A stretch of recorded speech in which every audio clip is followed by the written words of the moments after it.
Are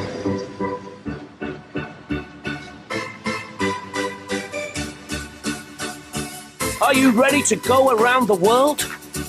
Sit back, relax, and buckle your seatbelt as we take off for an adventure.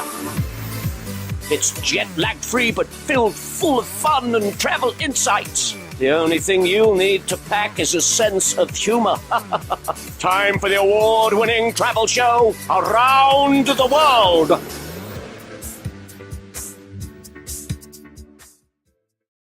Hello there, and welcome to Around the World with Arthur von Wiesenberger. It's his show, but Arthur had to travel this time, so away he's gone.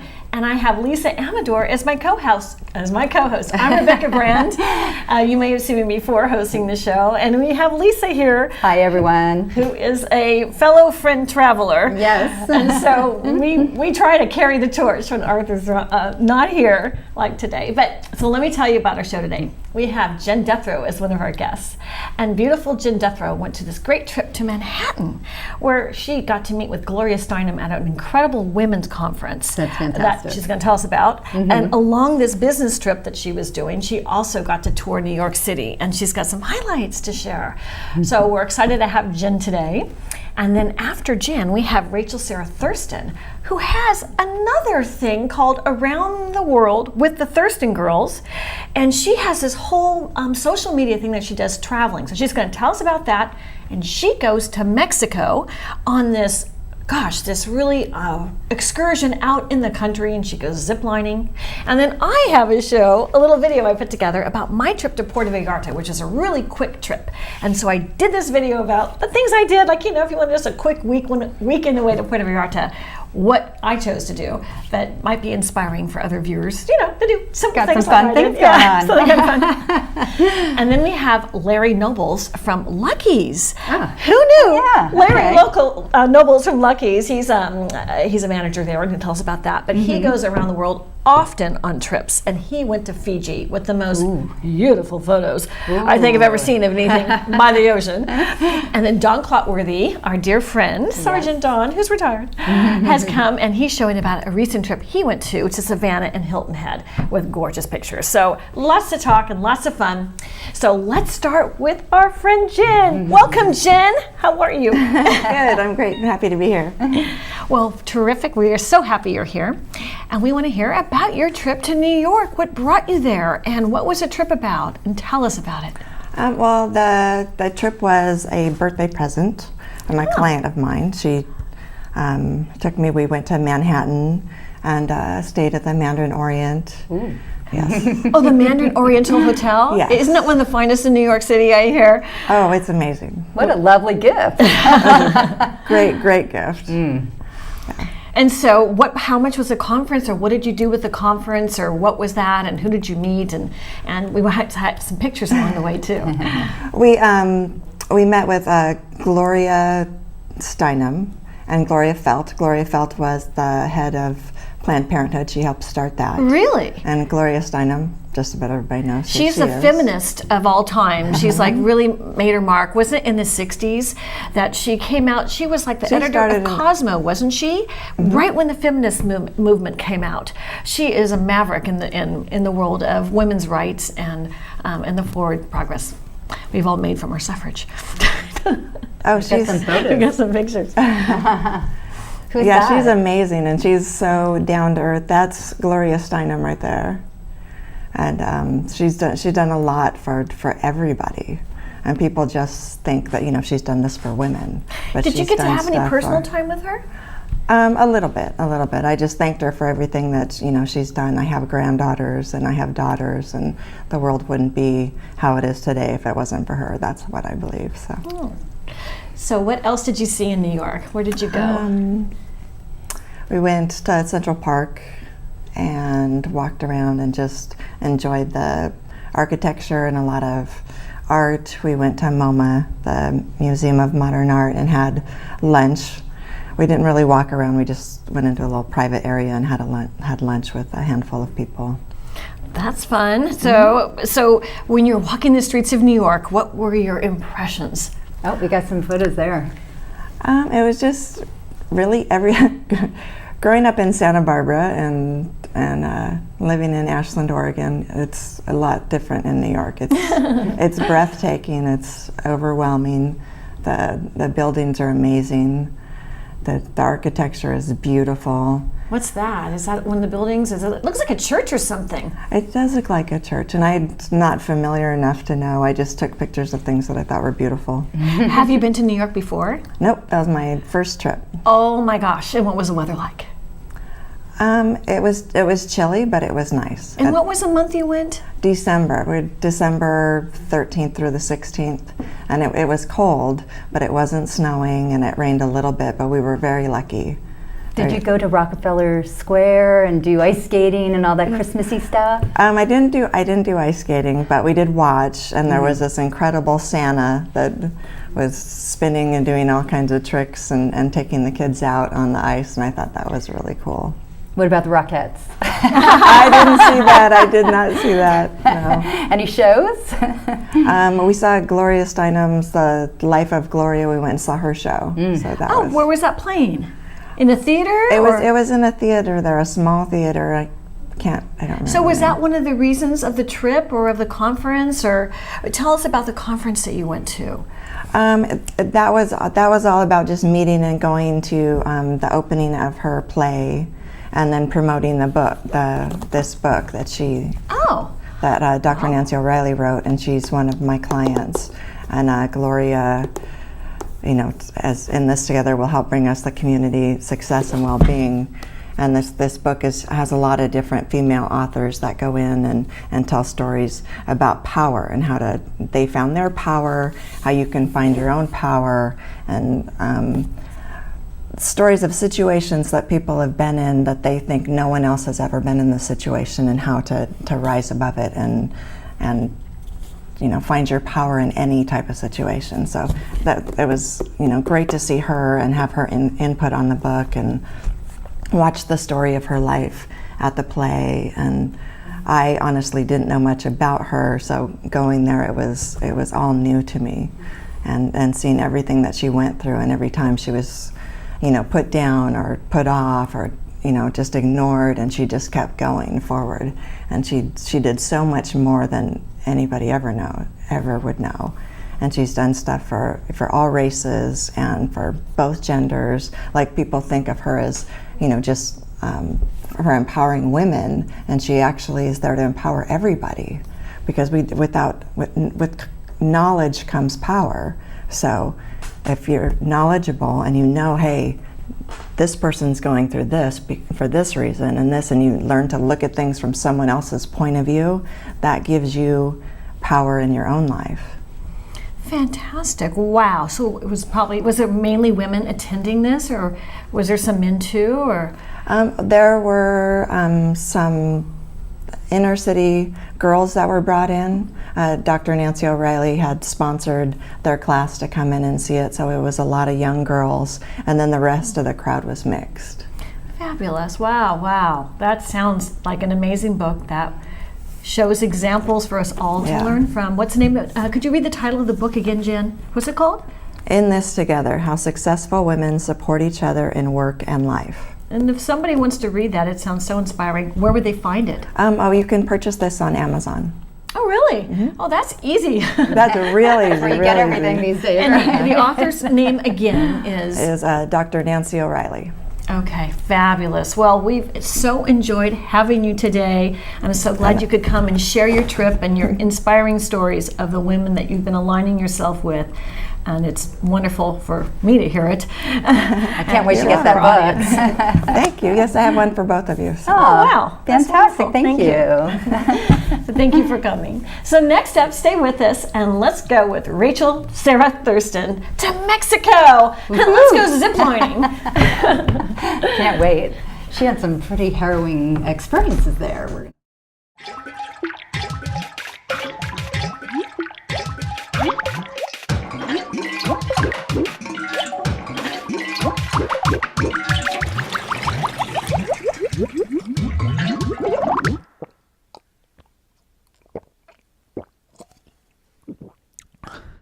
And welcome to Around the World without Arthur von Wiesenberg today because he's off traveling, which he often does. So hi, Arthur. Here we are trying to hold down the fort for when you come back. Our next guest is Rachel Sara Thurston, and she has a lot of interesting travel stories, and in fact has formed a group called the Thurston, Around the World with the Thurston Girls, I believe. So let me introduce her, and let's hear from her own mouth what's going on with your life and with your travels. Yay! Welcome. So nice to be here, you guys. Hi to everybody joining us on Facebook Live. Thank you for having me. And the TV show. Now we're talking TV show. Oh, this is a TV show too. Lots of I'm gonna be platforms. so famous. So famous. I just paid a compliment to Rebecca and Lisa, and that wasn't live, was it? I want to say it again. So you guys, thanks. Before we put on my stuff, these two, I've known them a long time in Santa Barbara as friends. It has been the most amazing pleasure to see both of you guys evolving professionally and creatively. And you see pictures of them all around town, smiling at parties, and it looks like it's the life of a princess. But these two work so hard. And I'm just so proud of what you guys have both achieved Love you, in Rachel. your awesome. career lives. Thank you. really Thank you nice. so much. And we're so lucky that Arthur has us on his show. Oh, thank you. I hope to meet you. We just call out to him too because he's always working. He's got the Yes. newspaper and he's got his travels and his Arthur, I look productions. forward to meeting him. Yeah, I know. So you will. I'm sure you will. Those were soon. Don's minutes I took to compliment you guys. Thanks, Don. I'm sure he would wanted to say the same thing, Rachel. Totally. So Okay. tell us about Yes. your travels. Tell us Yeah. about Around the World with the Thurston Girls, and tell us about you. Yeah. Oops. Okay. So, my mom and I have been going on a big international trip for almost 20 years, for 1 month, to a new part of the world. And big One shout month out. every 20 years? No, Oh, 1 month every year. Every year. And For 20 years. And it's with Wow. a focus on extreme adventure and remote areas. So it is not to resorts. It's generally not to Europe. It's mostly Latin America. It's Asia, and it's Africa, parts of Africa and Eastern Europe.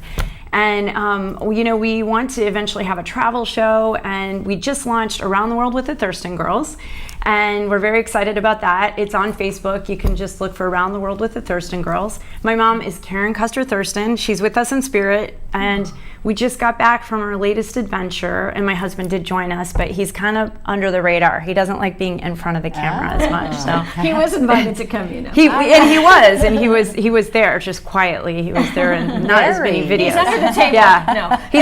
he really is like shy about being in camera. So we he just can be your camera person. he's amazing. Camera operator. He's really good with that. Yeah, he's very patient, and all three of us do a lot of photos and videos. So, and we just got back from Chiapas, Mexico, which has been on our bucket list a long time. And the travel we also do is very it's budget travel, and it's all solo travel. None of it are organized tours. We might do like a day tour here and there, but So you organize your own tours. all of it. I mean, when I say budget, I mean we are arriving in the middle of the night in Kathmandu airport, or we're riding camels, or we're riding on top of buses and trains. We've just a little background, because I know you guys know me through music. We've climbed to Everspace Camp.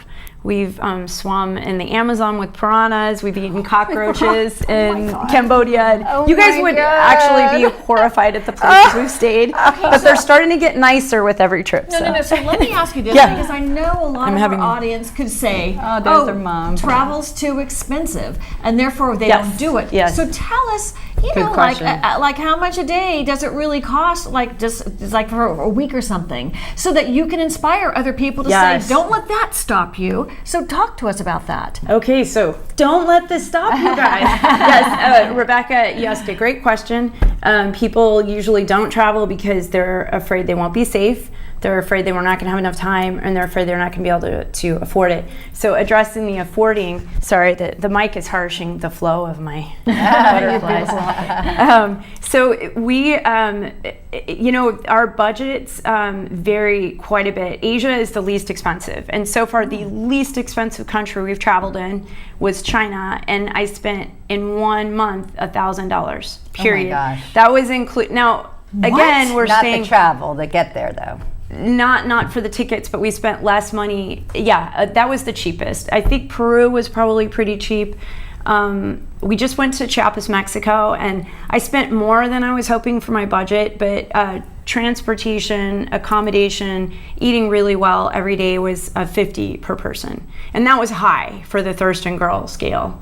So, yeah, And so when you say China, did you go to the wilderness of China? We went to the wilderness of China. So China is quite an exciting place. One, as a woman to travel. You guys would have gotten a lot more attention, but we were like plain Jane there. Not, I mean, with the blondes, China was really interesting to travel in because most people where we were spoke no English. We were in Sichuan, and we did an overland trip through Tibet.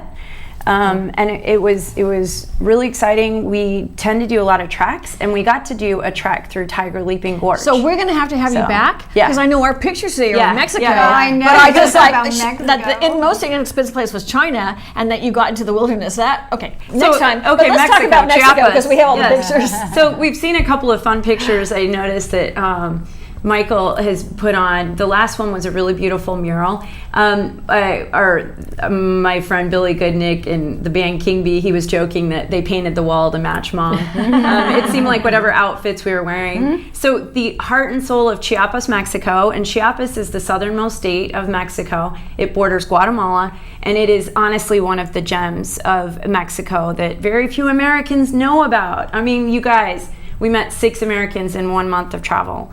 This is from the rooftop in San Cristobal de las Casas, and it's sort of considered the cultural capital of Chiapas.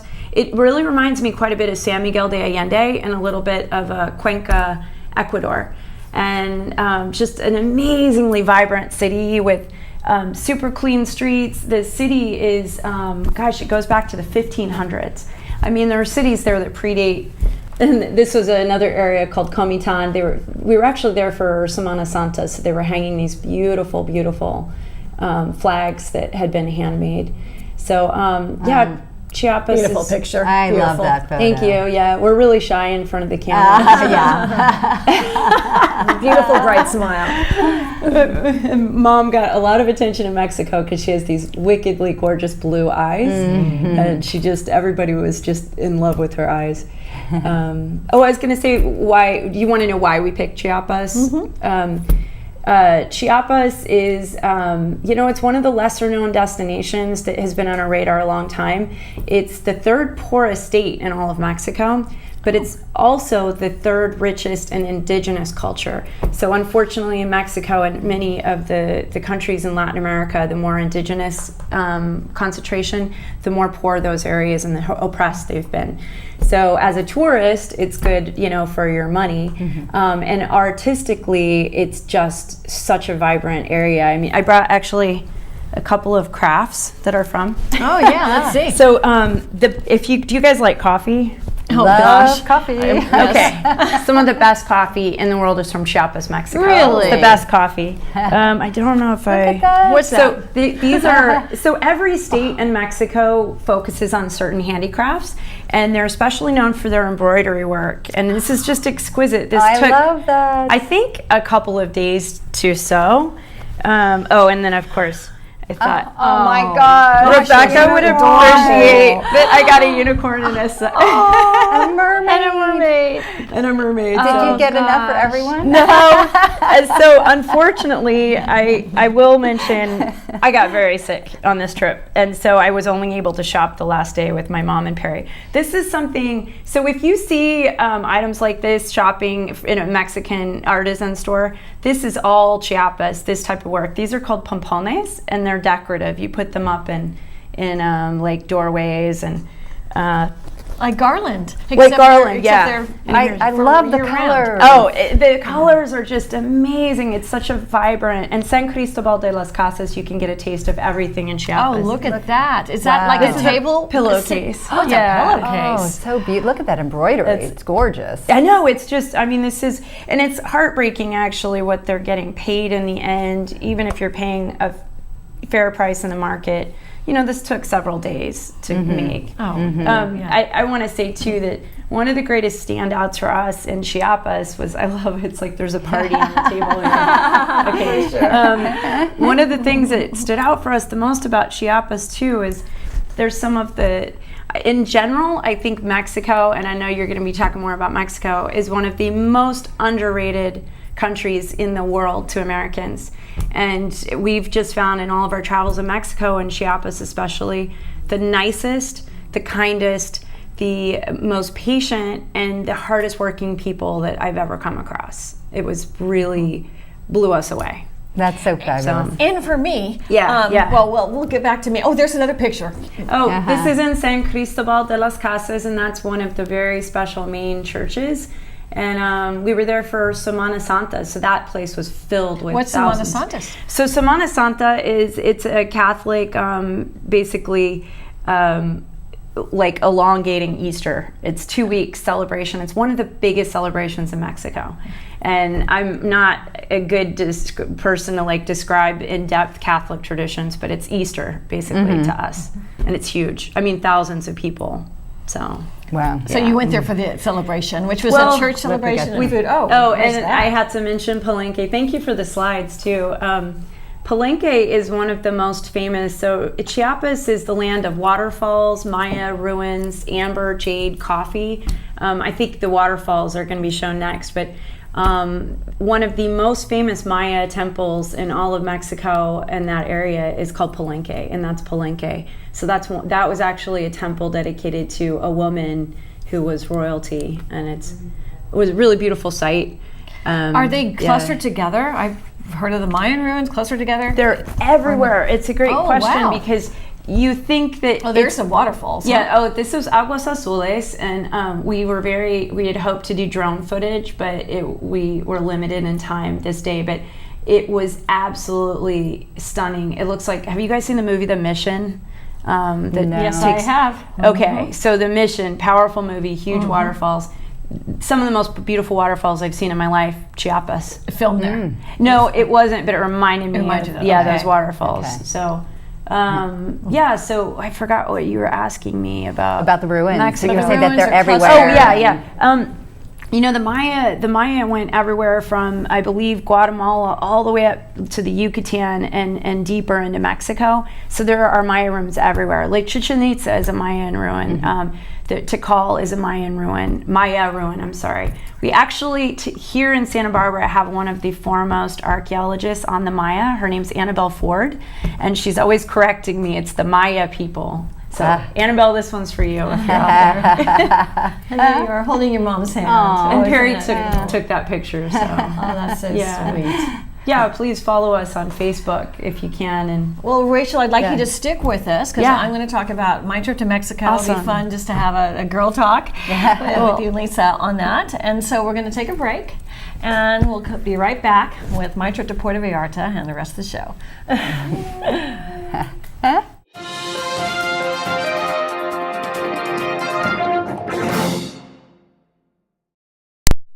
Hi, I'm Rebecca Brand, and co-hosting with me is Lisa Amador. Hi there, with my little mermaid. Yeah. And welcome to Around the World with Arthur von Wiesenberger, who unfortunately had to travel. So we're filling in for him, and we miss him terribly.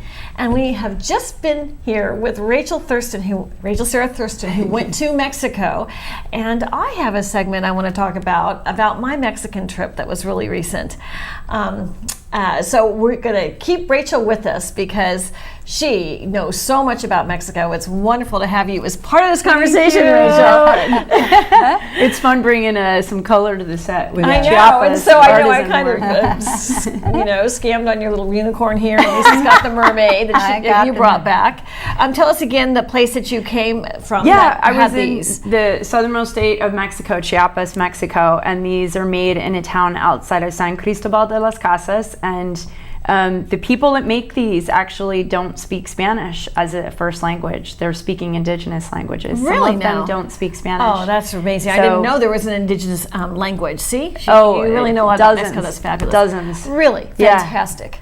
Wow. So I got the opportunity to go down to Puerto Vallarta for a few days. It kind of cropped up. there was a family that wanted to do an art production, who was a big benefactor of a Russian artist that painted scenes of Puerto Vallarta as like a tour guide of Puerto Vallarta through the art. And so, but within this trip, I did my best to hit some tourist spots. And so in just a few days, you kind of have to go fast when you just have a few days to see the town. And so I think we're going to roll the video now of my trip to Puerto Vallarta. Puerto Vallarta, Mexico, a tropical paradise. I'm Rebecca Brand, and this is what I chose to do for a short trip down south of the border. I stayed at a beautiful condominium resort called the Grand Venetian. 3 towers on the beach. The condo was luxurious, beautiful, and what a view of the ocean it had. It had 3 pools cascading right onto the sand and then onto the beach. I went for a little swim first thing when I got there. A little splish splash, and then it was time to go to dinner. I went to Cafe de Artiste, a spectacular restaurant with gardens everywhere inside a courtyard interior.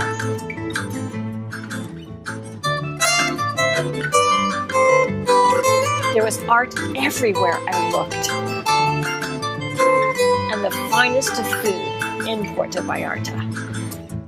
And by the time I got up the next morning, it was time for lunch.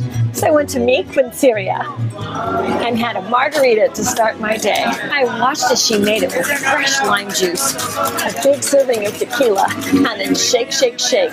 Right into my glass it went. Yum. In went the straw and down went the margarita, and then it was time to dance. The mariachis are playing one of my favorite songs, La Bamba. I just had to get up and dance.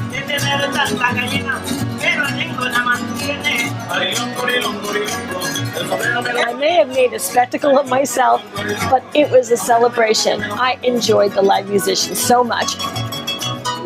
And then the making of the guacamole. They made it tableside. I got to see the real Mexican recipe for guacamole. It was delicious. Viva la fiesta!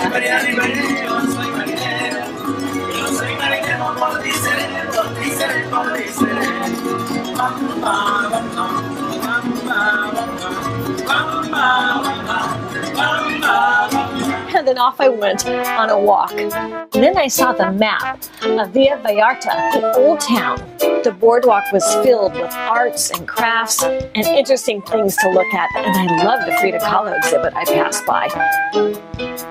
The artist was right there creating her homage to Frida. It was quite bright out, and I needed some sunglasses, so that was fun to go shopping for as well. And then off to the pier to look at the view. Along came a vendor with shrimp on a stick. I've never seen that before. I had to try it, even though I just had lunch. It was delicious. A little lime, a little hot sauce, and away I went. It was soft and succulent. It was delicious. Loved it.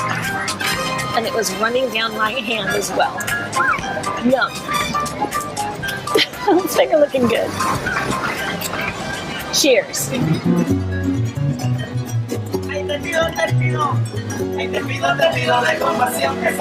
More strolling, more relaxing, more looking at the beautiful water, the people, the energy. What a beautiful trip to Puerto Vallarta. Hasta la vista, baby. Until next time, I'm Rebecca Brand. Subscribe to my channel, and let's keep having great trips around the world, like once to Puerto Vallarta. Viva la Mexico! Viva la! How appropriate was Cinco de Mayo? Well, I know, and Cinco de Mayo is coming right up. Yes. And so, yeah, that shrimp on the stick, you guys, was so the hungry. most fun thing. I've never seen that before. Yeah, well, we're going to be serving that at the Cinco de Mayo Festival this weekend at Chase Palm Park. There's a one here in Santa Barbara. Yeah, first one, first annual. It's at Chase Palm. Wow. At Chase Palm Park. They're And so expecting 2,000 people. It's going to be a big festival, art, music, and food booths, and wine, beer. So tell our audience, Lisa, more about you and what brings you into serving this. What are you doing that's causing you to be able to serve 2,000 people shrimp on a stick? As I know, but I don't know if our audience knows. That's my other part of what I do is my husband and I, Michael Amador, we own Uncorked Wine Tasting and Kitchen, and the kitchen part is going to be catering. We're going to be one of the booths at this festival, and we are doing seafood. So we're going to be doing the shrimp on the sticks, and let's see what else. I'm drawing a blank right now. Well, the food at Uncorked is, I gotta say, one of the best in town, and I can't believe you can hold your prices as low as you do. It is so. It's so inexpensive and it's so gourmet. Talk about who's your chef there. Oh, Carlos Vargas. He's amazing. He's got excellent background in some of the finest restaurants, so we feel very fortunate to have him. And he's just fun to be with, and And Michael, your husband, comes from a big career in the food and beverage industry. Is that correct? Absolutely. So Michael is a chef and a sommelier, and he's been at San Ysidro Ranch and at La Cumbre Country Club recently, and so now we've opened our own. This is Rachel, his passion. you've been to Uncorked. Yeah, I'm just feel like I'm a proud sister. What you guys have done, it's amazing in just a year. It's like the hip happening spot on the east side. We got like a space it's Haley Street, Haley and Laguna District. Is that what we It's call so much fun. It feels It's like fun. our own private cheers. We have. It does. I mean, you guys are amazing. But it's like with a all higher with end your cheers. art on the walls. I mean, it's fantastic. Yeah, And you guys, it's an honor to hang my art there. My fridge Your work impressionist is oil there, painting. Yes, Yeah. yes. Talk about Renaissance women. know. Seriously. I've been asked, we can unveil it today, to be a guest chef for a Sunday night. Yay! At our That's That's awesome. Yes. So Rebecca Brand Recipes is breaking out for my very first Rebecca, ever. I've that's never so done anything great. commercial with Rebecca Brand Recipes as far as restaurants or anything like that. So this is going to be a really fun time for me. We're gonna fill the place. Your videos make me so hungry when I watch them. All of them make me hungry. And you somehow perfectly match. I'm sure it's not planned. You match perfectly. The mashed whatever recipes. the theme is. So the lemon cupcakes, I'm wearing bright yellow. And the avocado, I'm wearing avocado green. And, So, but anyways, we're going to wrap up this segment. And been so happy that you were here to join us for this show and this segment, Rachel. And it's so fun that we're going around the world, and the next stop we're going to is Fiji with Larry Nobles. All right. So stay with us. Canine of mine, friend for all time. So glad you're my best friend. Through thick and thin, we'll see things through. Canine of mine, so true. Get the A to Z on adoptable pets at animalzone.org. And welcome back to Around the World without Arthur von Wiesenberger, who's traveling.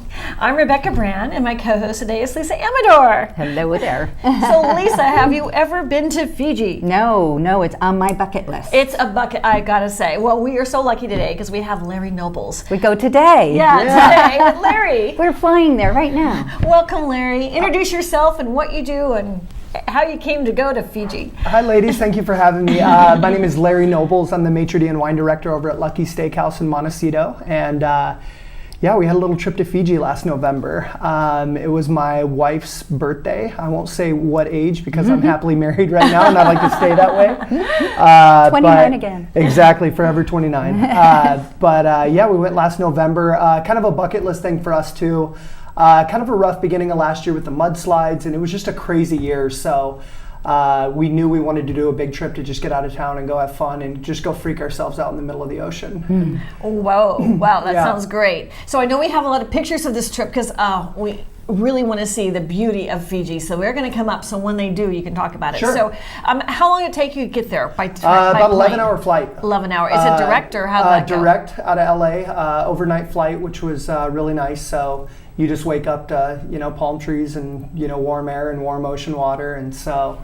And what's the city? Is there a city in Fiji? You fly into Nadi International Airport, you get off the island. Oh, that's a great shot. That's my wife. That was at the Hyatt at Dinero Island, so they had these huts that were above the water, and it was just literally screensaver every direction you looked. And is that the ocean? That is the ocean. There's a little inlet that kind of comes in, so it's kind of like this little, almost like a harbor, but it's just all those huts there. Just spectacular. So we actually went over and played golf in the afternoon and stopped by there for a swim on the way home. So what a day. Yeah, it was spectacular. We went and played golf at Natadola Bay. Oh, there you go. There we go. Natadola Bay golf course. Famous pro golfer Vijay Singh. That's kind of his home course. My wife isn't exactly a golfer. She just likes to sit in the golf cart and kind of hang out. But what was great about this is there were probably 5 or 6 stops where the beach was right off the golf course. So while I was putting, she was literally swimming in the ocean. Oh my gosh. And she was collecting seashells that day. And she kidding put them in the golf You're cart. that close. So Yeah. the golf course is right by the ocean. Yeah. So how were the training winds? Tell us about that. It was pretty breezy out there. That day it was kind of rainy, but she was collecting seashells and she put them in the golf cart and they all came to life. Really? They came alive? Yeah, all the crabs started coming out of them. Oh. That shot that you just saw, that was at Mala Mala Beach Club. It was a day resort on a private island. And that was the infinity pool right there. Just a circle island with a pier. It's hard to see, but there's a little glass of champagne that I'm about to pick up there. But yeah, it was really great. Just cocktails all day. They had all these different tiny little walks that you could go on with hammocks and swinging beds and paddle boarding. And you could do a pier jump. You jump off the pier at the end, which everybody would take pictures of. And we were actually swimming on our way back. We had some snorkel gear on. There's the pier that we jumped off of.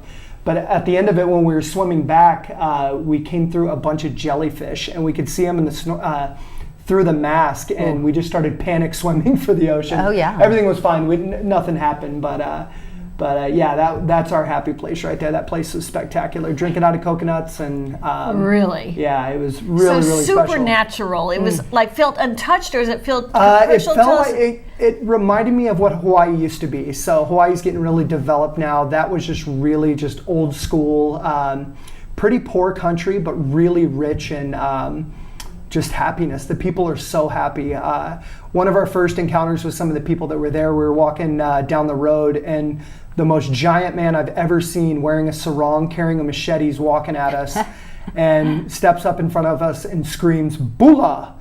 And I about fell on the ground, and he pulls out a mango and like hacks off a piece and like, there you go. And they're just, everybody's just hello, so happy. Yeah. have a mango. Is that what he meant to say? Yeah. And I mean, everybody's just really, really happy and friendly. And being in the food and beverage industry, I grab my wallet to tip everybody, and they're like, no, we just want to share our happiness with you and want you to share yours with us. And so it was just really pleasant, because our industry can tend to get a little greedy sometimes. So yeah, it was just really nice to just go out there and just kind of feel that energy and just kind of cleanse the soul. We're out there for about 10 days. So. Wow. Yeah. And so what was your daily schedule? Did you go have breakfast at the hotel, or how did that Yeah, how the that daily work out? schedule was basically get up and get outside as soon as possible. So we'd go down, we stayed at the the Doubletree in Sanasali Island. Really beautiful resort, all on the ocean, hundreds of palm trees.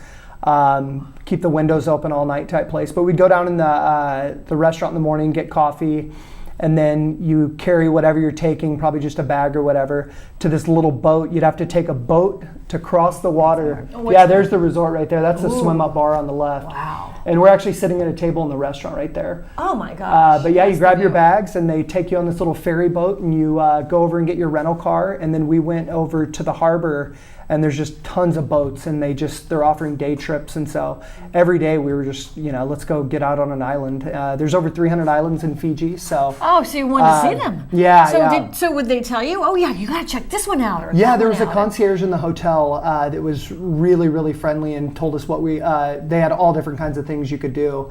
The very first day we went out, it was rainy, and we knew it would rain occasionally from living in Hawaii.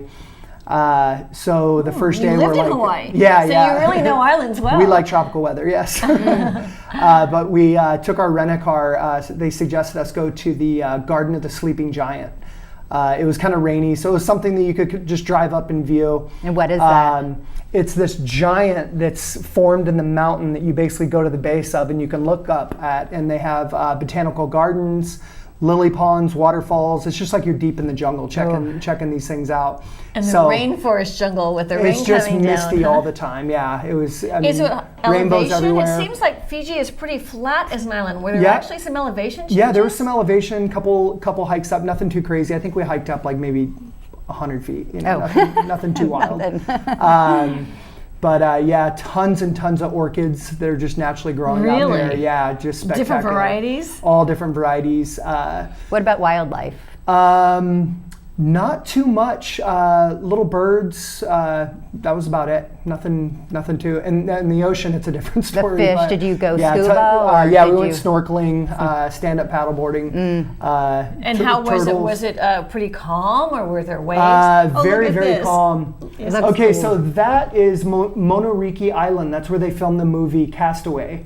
So that was just screensaver land. Everywhere you looked, the water was just turquoise.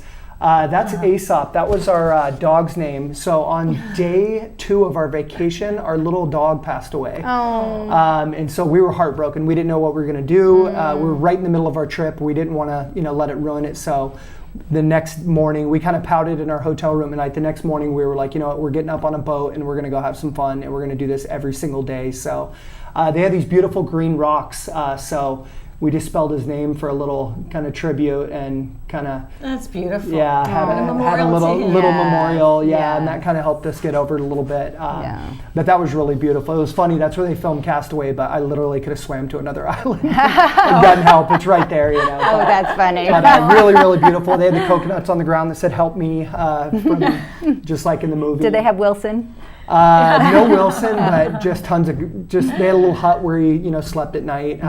So really, remains of the set, you're saying? Yeah, basically remains of the set, and they had like a little sign, and that was it. Oh, what's that? That's basically just right out. So the second island in the back there, you can see we actually went to a village, and when I say village, I'm talking very, very, very poor people.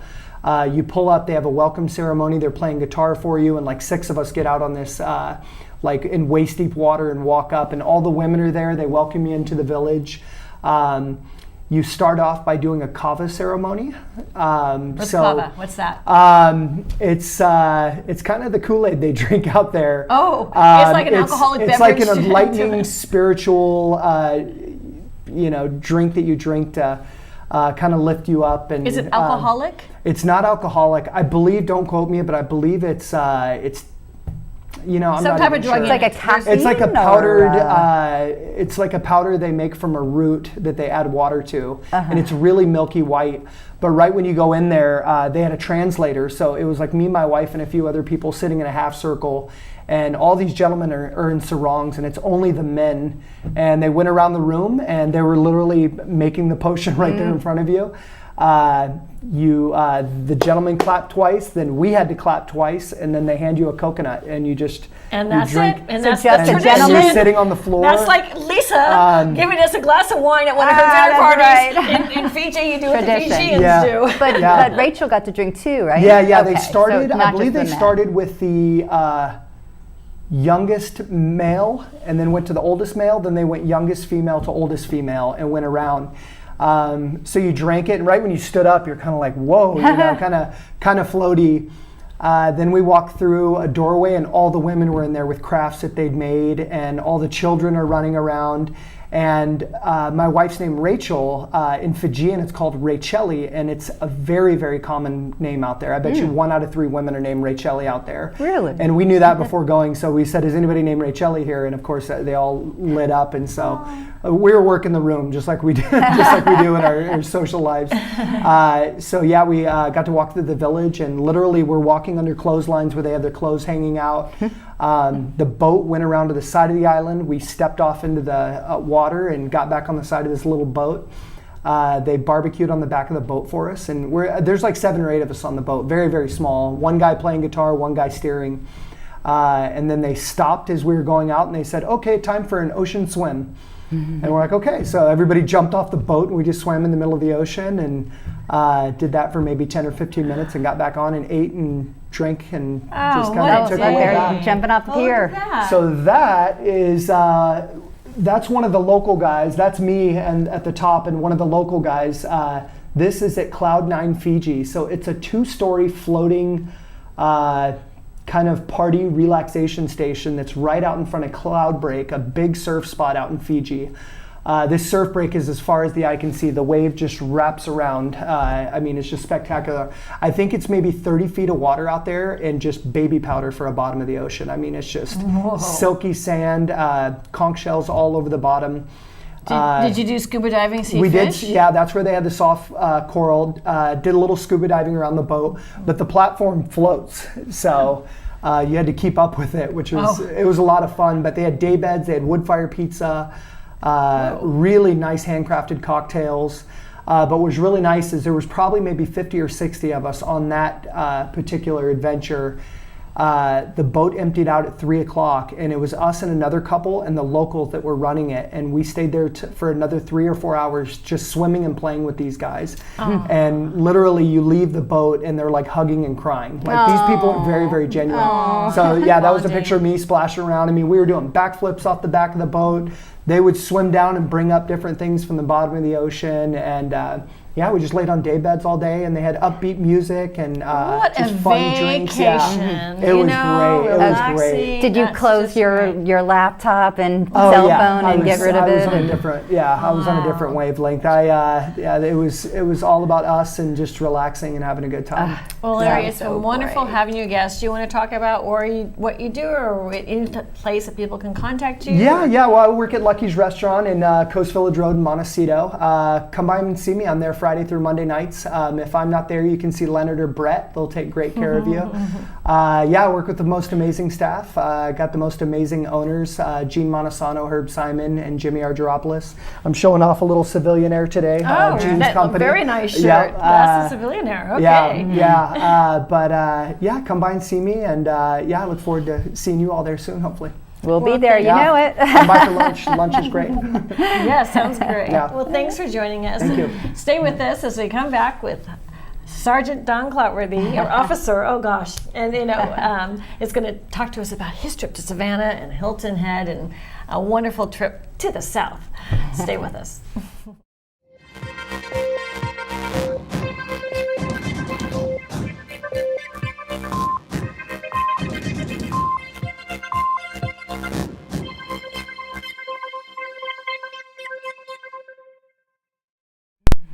And back with Around the World with Arthur von Wiesenberger, who's taken leave and gone on a great trip. So here we are, Rebecca Brand, and this is Lisa Amador.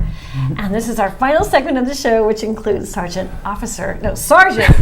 Donald Cloutworthy, who has been to Savannah and Hilton Head. And Don, here you are, and I'm going to let you give the introduction you want, who is also a public information officer. So he's really good with media. So thank you, Rebecca, and it's good to be here again. I really enjoy filling in when possible on the show. I'm happily retired over the last 2 years, so I put that last career and behind thank me. you for your public service. I did enjoy my career in dealing with media here in Santa Barbara, and I think I made a difference in a lot of people's lives, which was a good thing.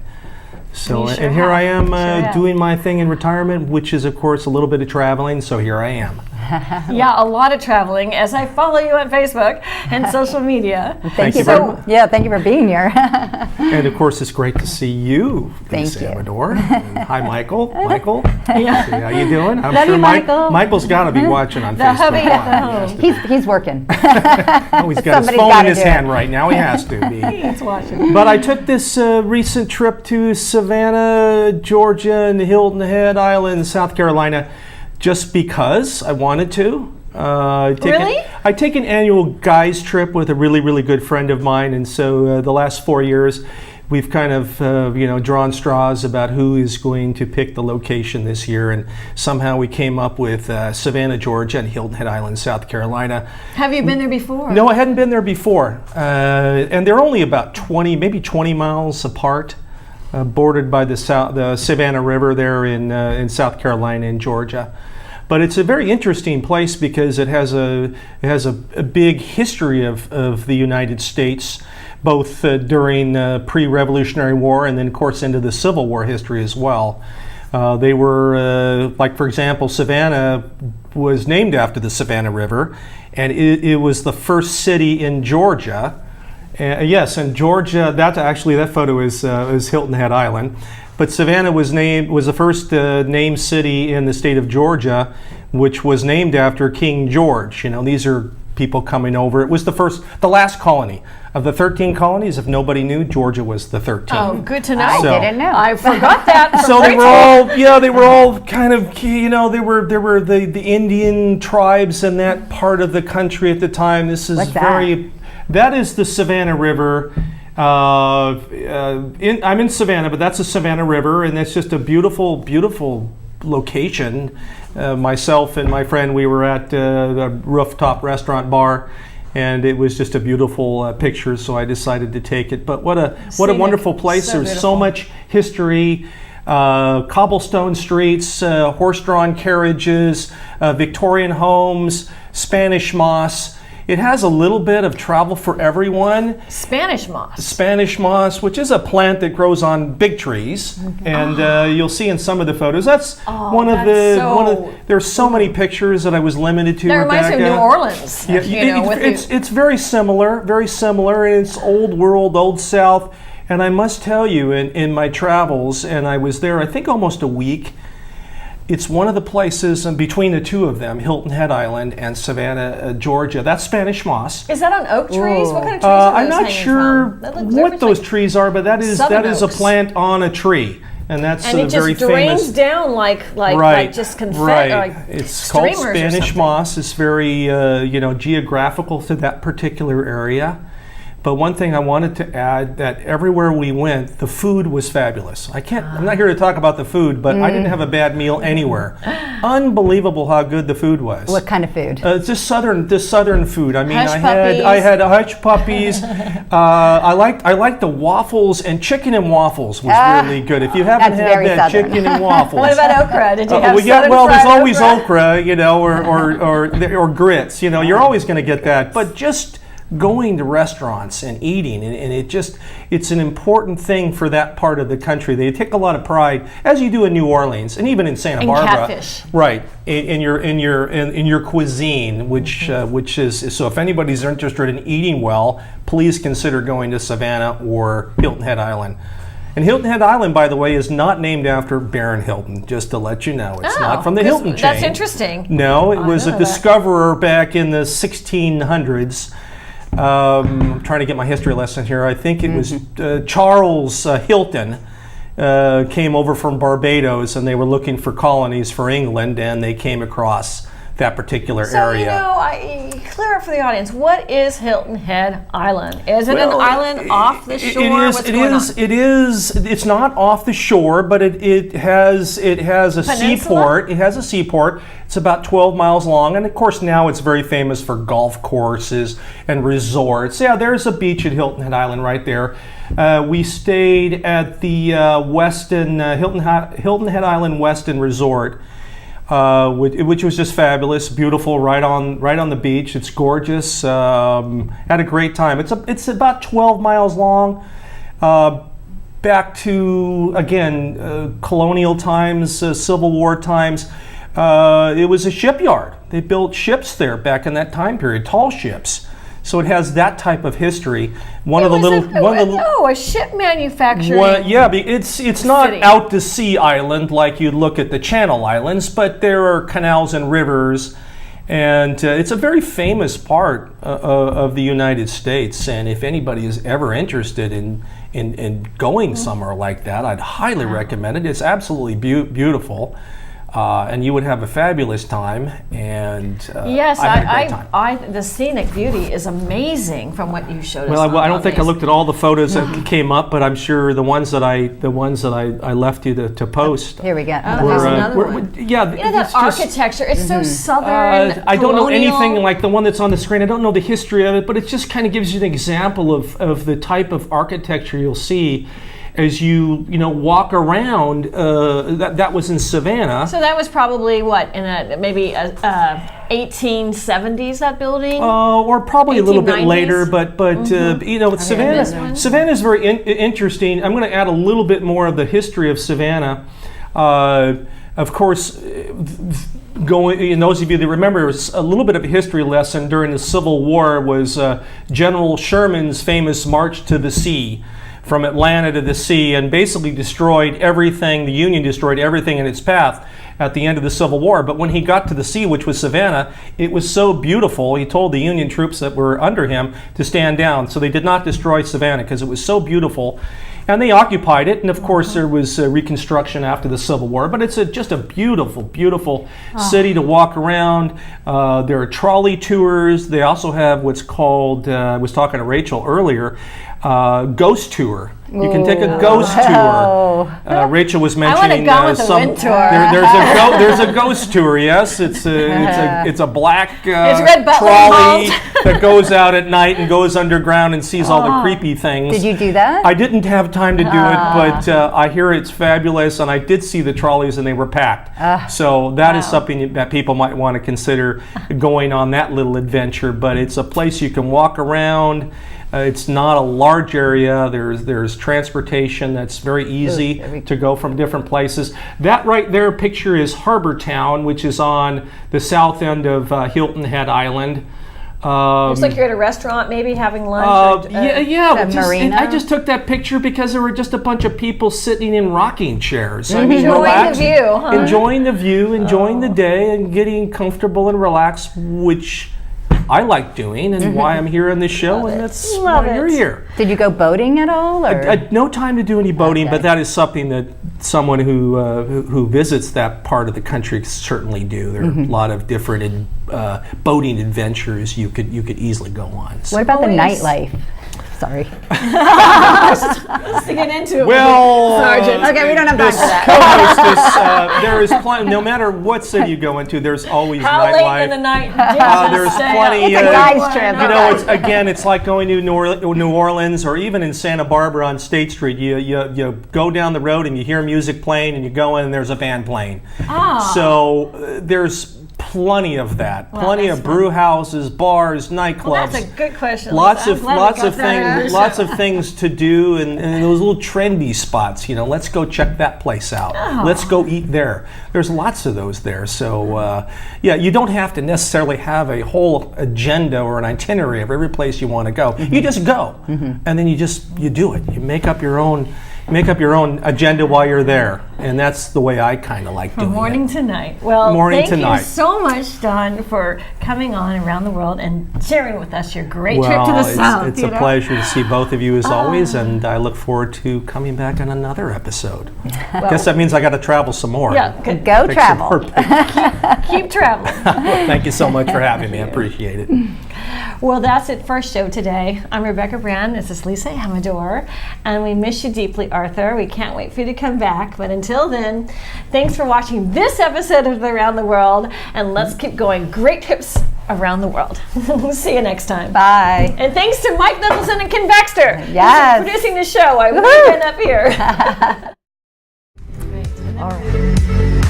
Thank you for traveling with us today on Around the World. We hope you'll join us for another adventure next week. In the meantime, all of us at Around the World wish you happy trails.